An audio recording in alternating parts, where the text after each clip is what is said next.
The sun was sinking low over the barren land, painting the sky with streaks of red and gold. The air was dry, the wind sharp, and silence stretched across the wide desert plains. A lone human walked slowly, carrying only a worn pack on his back, and a canteen at his side. He was tired, his boots heavy with dust, his throat aching for water. But he kept walking because stopping meant death. He thought he was alone in this forgotten world, but then he heard it. A sound so strange it froze him in place. It was not the call of a bird or the hiss of wind. It was deep, broken, like the growl of something too large to be hiding in this dead land.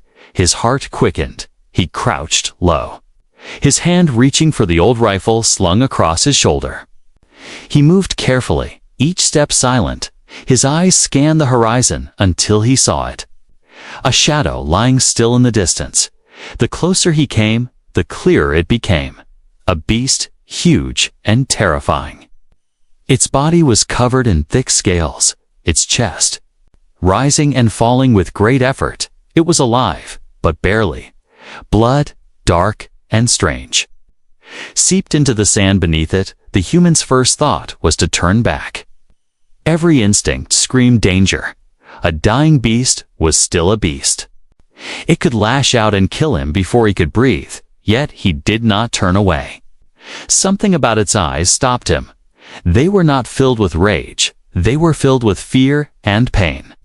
He stood there for a long moment, torn between survival and compassion. Then, against reason, he knelt beside the creature. His voice was quiet, unsure. "Easy now. I'm not here to hurt you." The beast gave no reply. Only a weak groan that shook its chest. The human studied its wound, a deep gash across its side, the kind that would not close without care. He had little, just scraps of cloth, some water, and a small kit of supplies. But leaving it meant letting it die slowly in the dirt. He could not do it, not when he saw how it tried to breathe. Not when he felt the strange pull inside his chest that told him this moment mattered. He placed his pack down, hands moving fast. He cleaned the wound with water, the liquid hissing as it touched the beast's skin. The smell was sharp and bitter. The beast shuddered, but did not strike.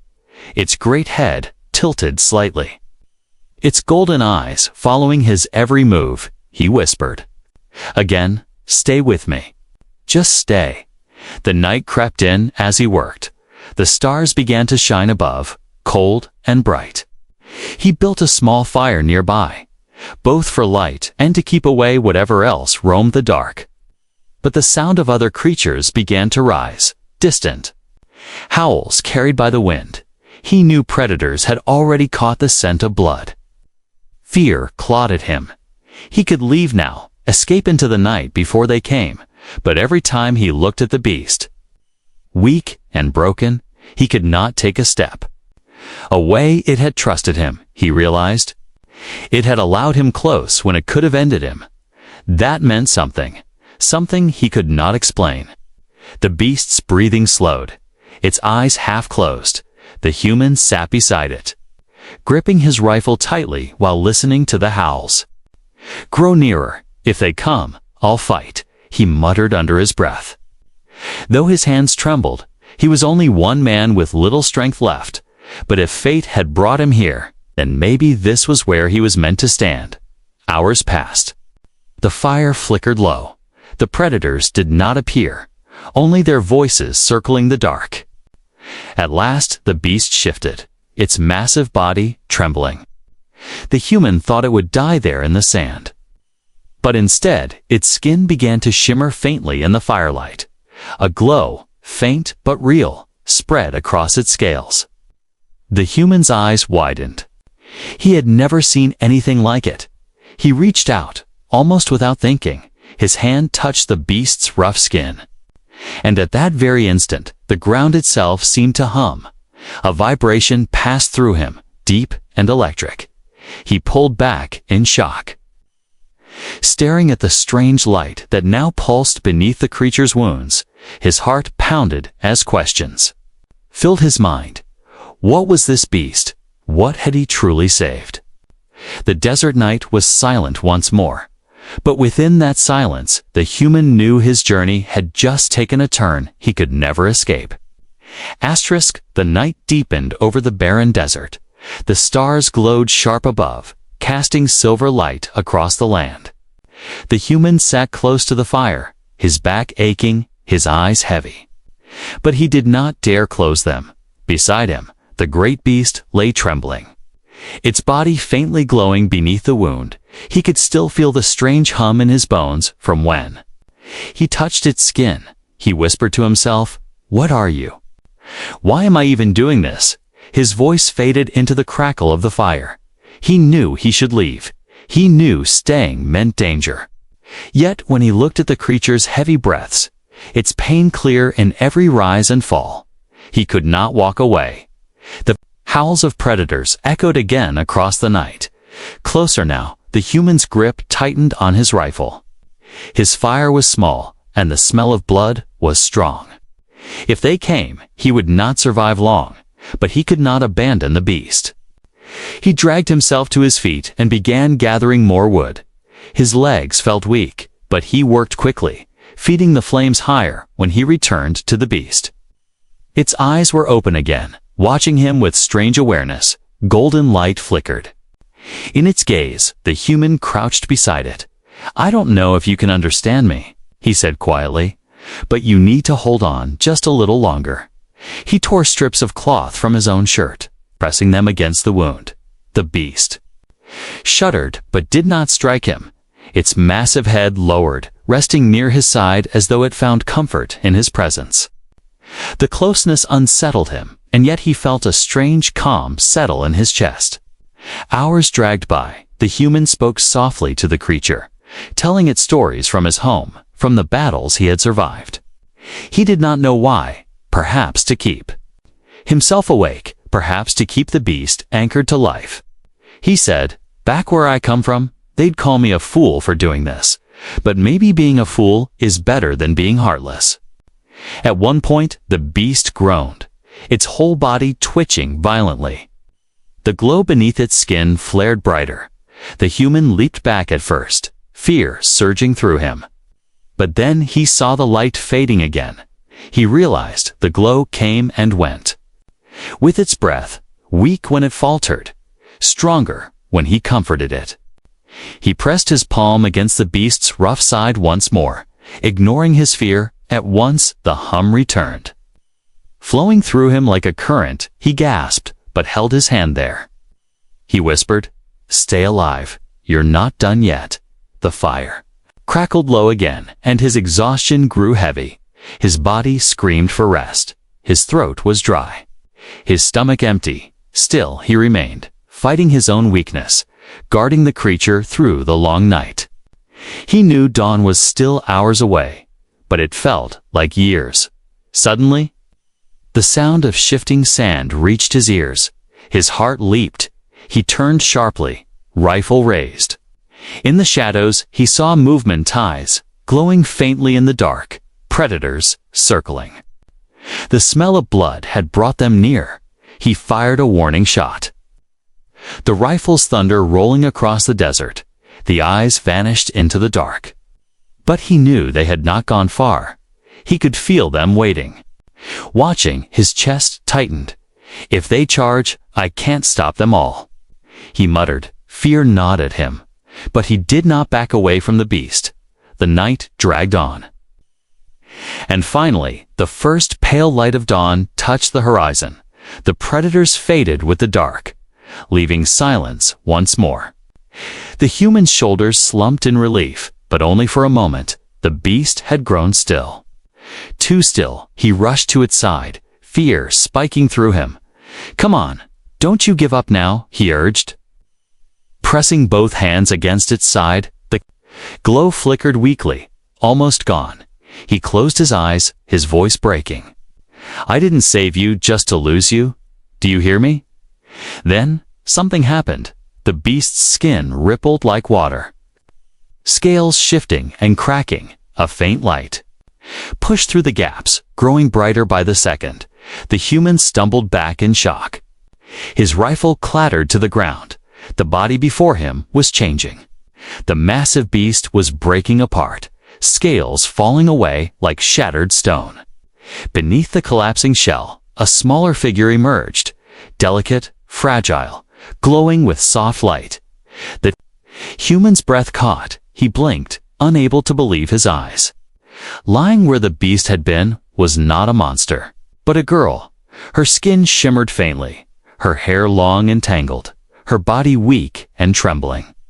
She looked almost human, yet her eyes, when they opened, burned with fire, unlike anything he had ever seen. She tried to speak, her lips moving. But her voice was no more than a whisper in a language he could not understand. Her hand reached out, fingers brushing against his arm, and then she collapsed, unconscious. The human stared at her in stunned silence, his mind spun, questions crashing into each other. What had he saved? Who was she? Why had a beast carried her within? The desert was quiet now, but inside him, nothing was calm. He had saved a dying beast. But what he had uncovered was something far greater and far more dangerous. The desert air was cold at dawn. The fire had burned low. Casting weak light over the sand, the human sat frozen, staring at the fragile figure before him. His mind refused to believe what his eyes saw. Hours ago, he had fought to save a dying beast. Now, that beast was gone, and in its place lay a girl who looked both alien and breathtaking. Her body trembled as if even breathing was a battle. Her skin glowed faintly, a shimmer that rose and fell with each shallow breath. Her hair, tangled and silken, spread across the sand like threads of starlight.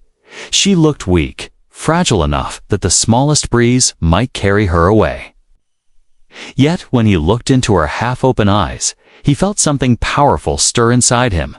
The human's hand shook as he reached toward her.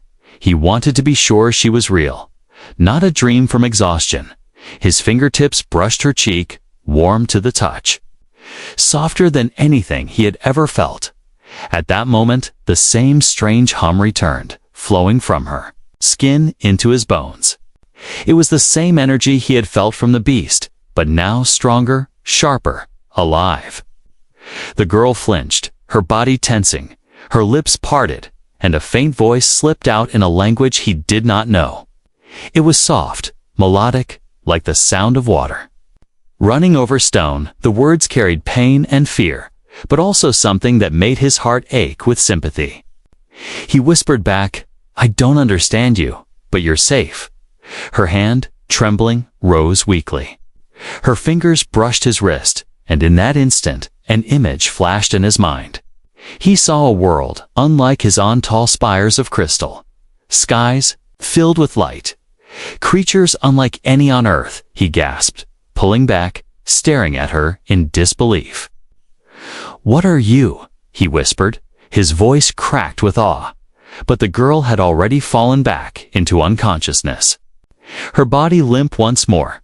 The human sat there, his chest heavy with questions. He stared at her, realizing the beast had not been a beast at all, but a shell. A living cage designed to protect her from predators. Something had gone wrong, leaving her trapped inside, dying slowly until he came. He dragged his pack closer, fumbling through what little supplies he had. He used the rest of his water to wash the sand from her skin, tore the last scraps of cloth to wrap around her frail body. He muttered under his breath, "I can't believe this. Saving a monster was madness, but saving you, this is something else entirely."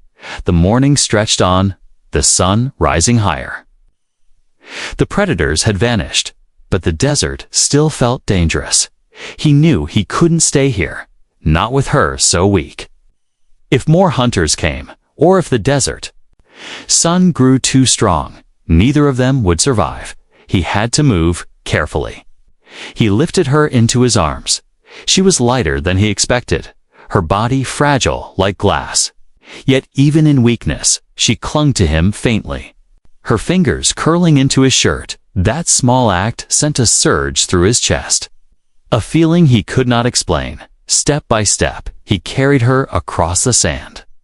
His muscles screamed, his throat burned, but he refused to stop. He kept glancing. Down at her face, the glow of her skin still faint but steady. She looked almost peaceful now, as though she trusted him to keep her safe. Hours passed. The human staggered but pressed on until he found the ruins of an old stone shelter. Walls crumbled, but strong enough to keep out the sun. He laid her gently upon the ground, placing his pack under her head.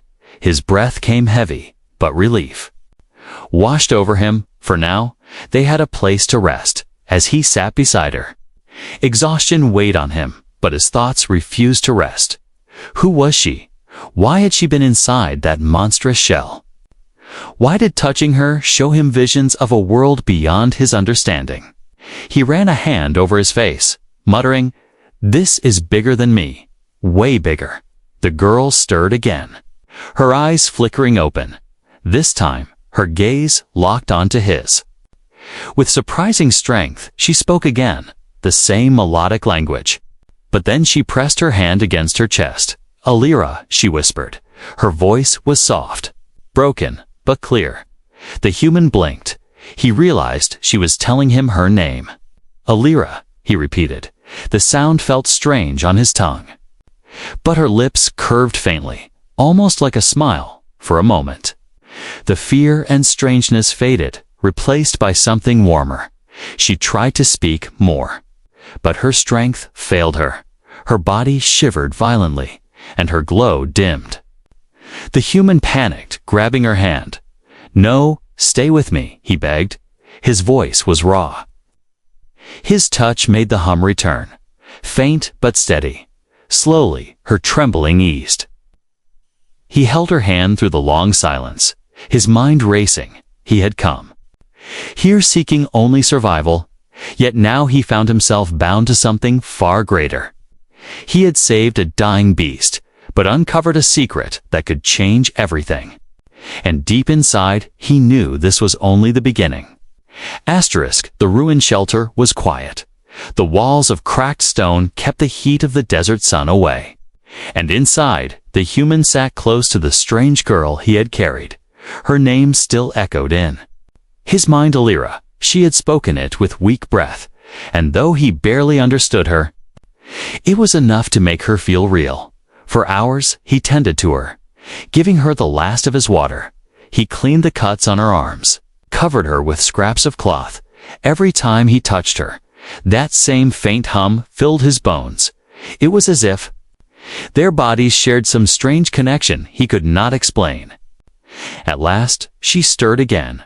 Her glowing eyes blinked open, brighter now than before. She studied him with a mix of fear and curiosity. Her lips moved, words falling softly in her language. The human frowned, shaking his head. "I don't understand." He whispered. Her eyes narrowed. She raised a trembling hand, pointing at herself. "Alira," she said again, then pointed at him, waiting. The human hesitated, then gave his name. "Marcus," he said, quietly. His voice echoed faintly off the stone. Her lips curved just enough to show she understood. The moment was fragile, yet it carried weight.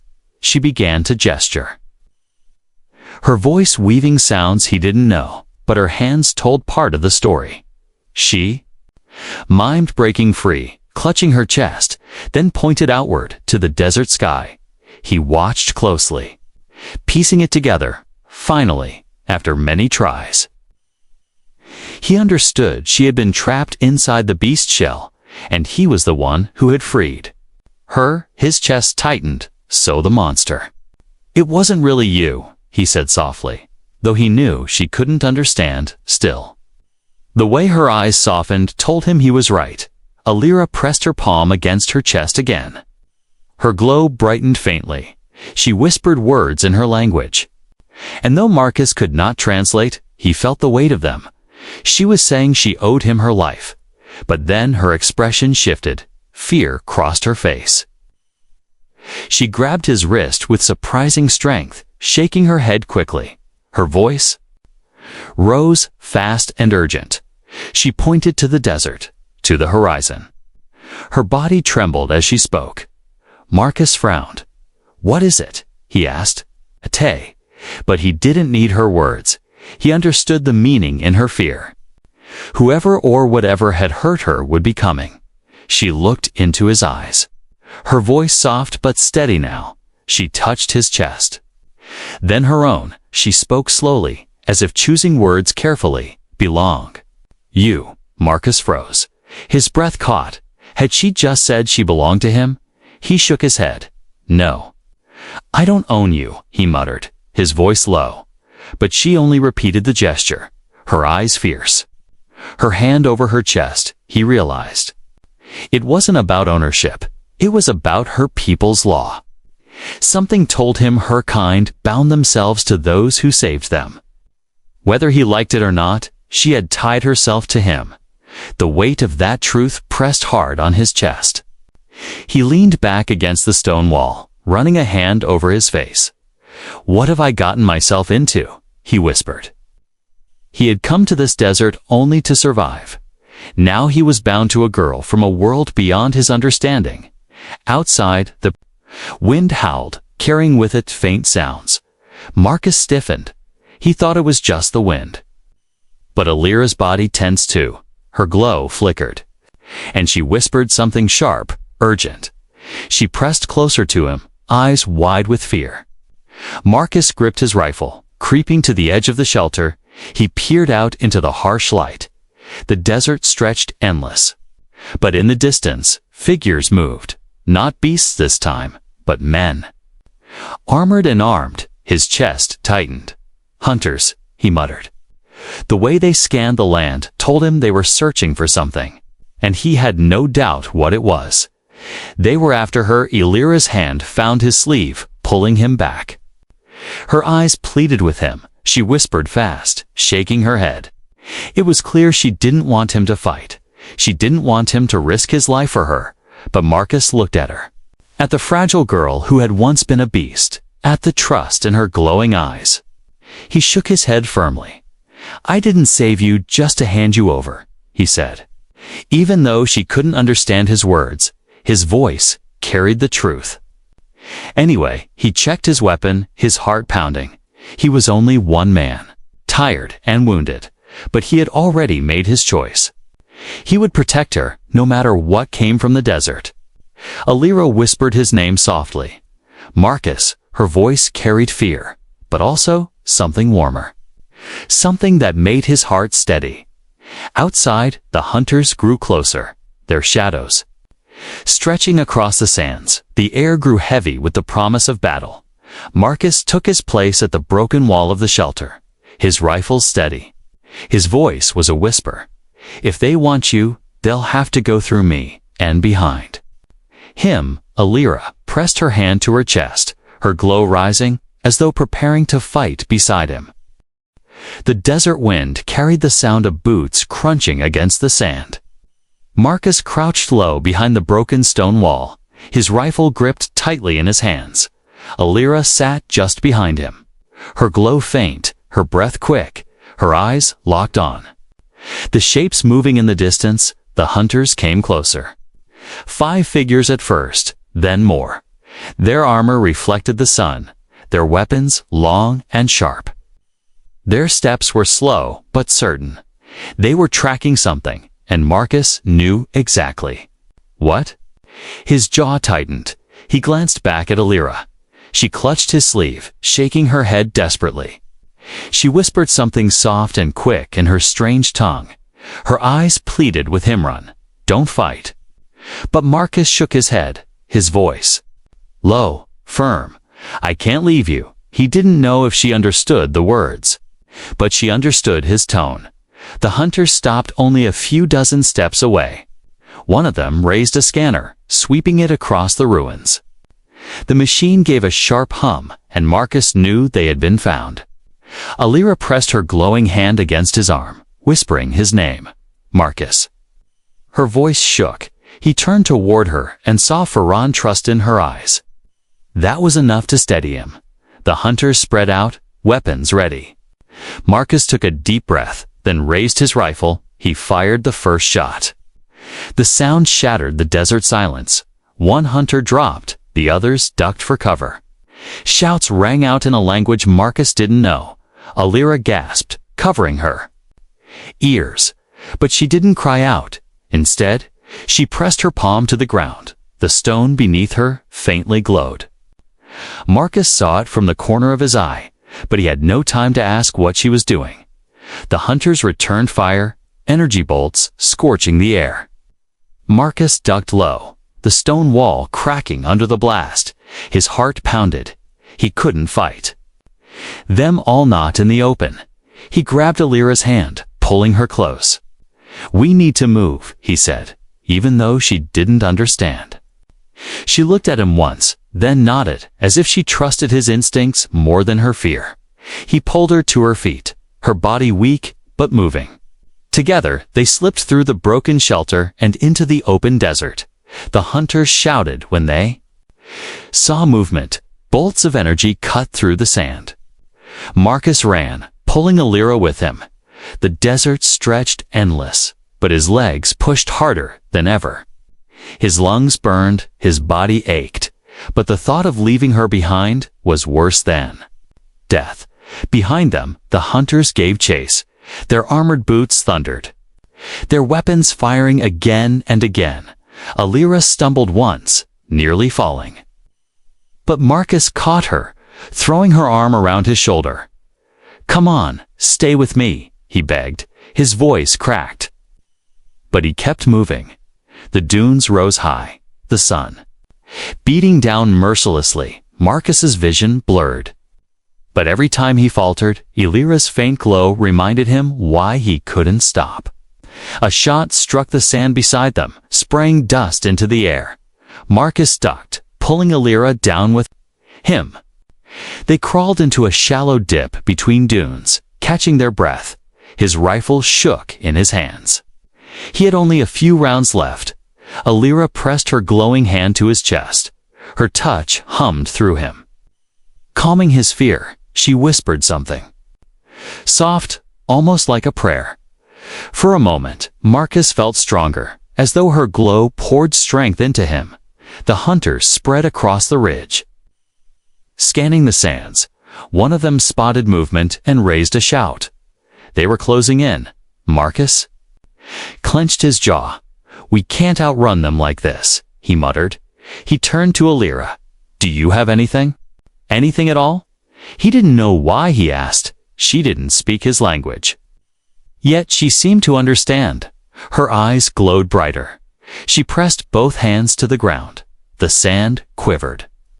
A faint pulse spreading outward, suddenly sharp. Crystal-like spikes burst from the earth, slamming upward between them and the hunters. The ground shook with the force. Marcus's eyes widened. You did that," he breathed. Alira's body shook violently after. Her glow dimming, she collapsed against him. Drained from the effort, the hunters shouted in alarm, some falling back, but others pressed forward. Marcus hoisted Alira into his arms, holding her close. "I'll carry you," he whispered. His legs trembled, but he forced himself up. He ran again. Down the other side of the dune, his heart hammered as energy bolts tore past him. His back burned from near misses. The weight of Alira in his arms felt both heavy and precious. For hours they fled, the hunters never far behind. When Marcus finally stumbled into the shadow of rocky cliffs, he collapsed, his chest heaving, sweat pouring down his face. Alira lay weak in his arms, her glow faint but alive. The hunters' shouts still echoed behind them, but for now, the cliffs gave cover. Marcus pressed his forehead against the stone, whispering, "I can't fight them alone." His voice shook with exhaustion. Alira stirred, her hand trembling. As she touched his face, her eyes glowed faintly. She whispered his name, Marcus. Her voice was fragile but steady. In that single word, he heard both gratitude and a plea. He looked at her, breathless. His chest tightened. He wasn't just running to save her anymore. He was running because something deep inside told him she was worth everything, and as the hunters closed in, Marcus knew the chase was only the beginning. The cliffs loomed high above the desert floor, jagged rocks cutting sharp lines against the burning sky. Marcus pressed his back to the stone, clutching Alira close as his chest heaved with every breath. The hunters' voices echoed faintly in the distance, carried by the dry wind. They were still tracking them, still closing in. Alira stirred weakly in his arms, her faint glow flickering in rhythm with her shallow breaths. She lifted trembling fingers, touching his chest. Her lips moved, whispering words in her language. Marcus shook his head, whispering back, "Save your strength." He crouched low, listening. The sound of boots crunching over stone grew louder. They had found the trail. His rifle felt heavy in his hands. He checked it tonely, a few rounds left. His jaw tightened. "Not enough," he muttered under his breath. The hunters appeared at the edge of the cliffs, armored figures moving with precision. Their weapons glowed with energy, scanning the rocks for signs of life. Marcus pulled Alira deeper into the shadows, pressing his hand against her shoulder. But the glow from her body, faint as it was, betrayed them. One of the hunters shouted, raising an arm. The others turned instantly, weapons ready. A shot ripped through the air, exploding against the rocks where Marcus had just been. He ducked low, pulling Alira behind cover. His heart hammered. The battle had begun. Marcus fired back, his rifle crackling with thunder. One hunter fell, but more advanced, their armor shielding them from most of his shots. They fired again, blasts of energy scorching the stone around him. Alira gripped his sleeve, shaking her head, her voice urgent. She pressed her hand against the ground, but when she tried to summon her strange power, her glow flickered and faded. She was too weak. Marcus swallowed hard, rage rising in his chest. "I won't let them take you," he growled. He leaned out from cover, firing again and again. His shots forced the hunters back, but they did not retreat. Instead, they spread out, circling. Their leader raised a hand, barking orders. Alira's body trembled. She pushed herself upright, ignoring Marcus's protests. Her eyes blazed faintly. She whispered words in her language, then pressed her palms together. A pulse of light burst from her hands. Slamming into the nearest hunter, the figure flew backward. Armor cracked. Marcus's eyes widened. "You still have fight in you," he breathed. But her body sagged immediately after. Her glow dimmed again. He caught her, holding her steady. She was burning what little strength she had left. The hunters hesitated now. They had seen her power. Their voices rose, sharp and angry. They wanted her alive, but she was dangerous. Marcus used their hesitation, firing another round. The blast struck one of them, sending sparks across the sand. But the hunters regrouped quickly. Closing in, Marcus's rifle clicked empty. His stomach dropped. "No ammo," he muttered. He tossed the weapon aside, gripping a jagged stone in one hand like a blade. The leader of the hunters stepped forward, tall and menacing. His voice carried in a low growl. Though Marcus couldn't understand the words, his weapon aimed directly at Alira. Marcus's chest burned with defiance. He stood tall, placing himself between her and the hunters. "You'll have to go through me," he spat. His voice was steady, even as his legs trembled. Alira reached for him, her fingers brushing his. Armor eyes locked with his, glowing brighter for a moment. She whispered his name, Marcus. Her voice carried both fear and something deeper faith. The hunters charged. Blasts of energy filled the air. Marcus roared, swinging the stone, striking the nearest soldier with all his strength. The impact echoed through the cliffs. Another hunter lunged, but Alira raised her hand. A beam of light bursting forth, knocking the attacker back. The battle was chaos. Marcus fought with everything he had, fists, stone, fury. Alira stood beside him, her glow rising brighter each time she pushed her power. Together, they moved as one, human strength and alien light clashing against armored hunters. One by one, the hunters fell. The leader staggered. Armor cracked, but still he fought. He raised his weapon again. Aiming for Marcus, Alira cried out, throwing herself forward. Her body glowed blindingly. A burst of light exploded, engulfing the leader in a wave of energy. When the light faded, silence fell. The leader's armor was shattered, his body motionless on the ground. The remaining hunters, wounded and afraid, retreated into the desert, leaving the cliffs empty, but for the sound of Marcus's ragged breaths. He dropped to his knees, pulling Alira into his arms. She was trembling, her glow faint. Her head rested against his chest. Marcus whispered, "You did it? We did it." His voice cracked with relief, but Alira's eyes opened, weak and full of sorrow. She whispered something soft. Her words carried warning. Marcus didn't understand, but he felt the meaning. This wasn't the end. More would come, stronger than these. He pressed his forehead to hers, whispering, "Then we'll face them together." His voice was steady now. For a moment, the world was quiet, just the two of them, bound by survival and something deeper than either could explain. But beyond the cliffs, far across the desert, more shadows moved. The true hunt had only just begun. The cliff stood silent after the battle. The ground was littered with scorched marks and broken armor. Marcus sat on the stone floor, his arms wrapped around Alira.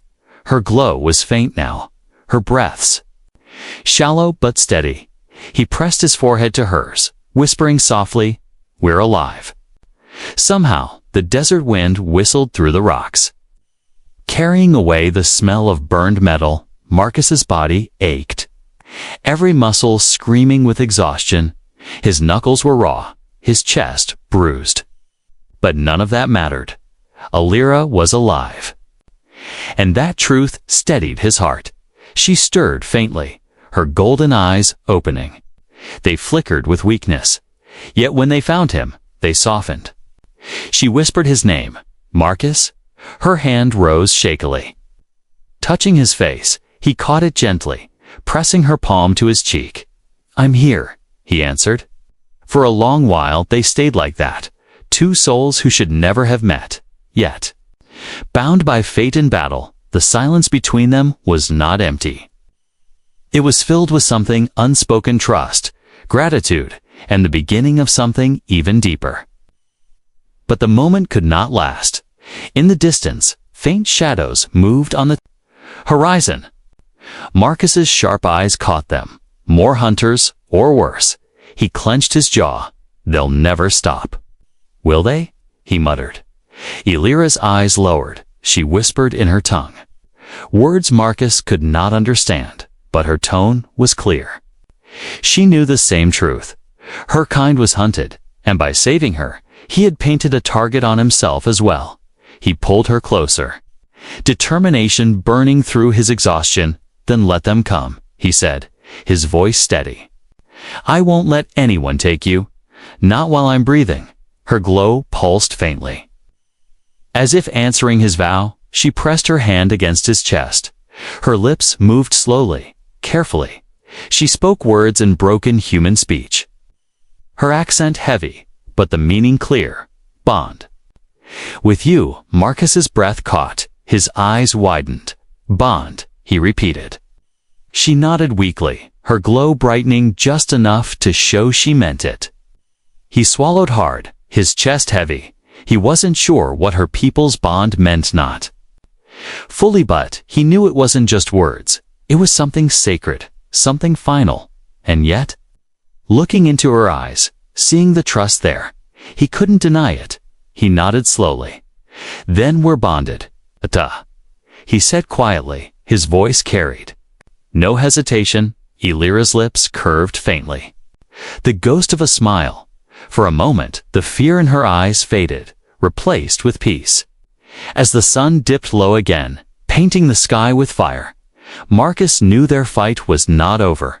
If anything, it was only beginning. The hunters would return stronger. And the secret of Alira's kind beings hidden inside beast shells was too powerful to stay buried. Others would come for her, but Marcus no longer saw himself as a lone wanderer. He had found something he never expected in this broken world. Not just survival, but purpose. Not just a stranger to protect, but someone who had chosen to stand. Beside him, he rose slowly, lifting Alira into his arms once more. She rested her head against his chest, her fingers curled weakly into his shirt. Her glow warmed against his skin. And for the first time in years, Marcus felt hope. He looked out at the desert stretching endless before him. "We'll find somewhere safe," he promised her. "And if there's no such place, we'll make one." His words carried into the wind, firm and unshaken. Alira's voice was faint, but her single word reached him: together. Marcus's lips curved into a tired smile. "Yeah." Together, the stars began to rise, glittering across the darkening sky. The desert was vast, the dangers many, but neither of them felt alone anymore. Step by step, they would carve their own path.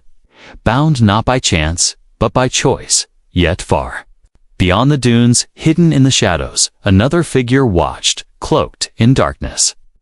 Eyes burning with intent, the battle for freedom was only the first step. The true war had yet to begin, and as Marcus carried Alira into the unknown night, the bond between human and alien shone brighter than the stars themselves.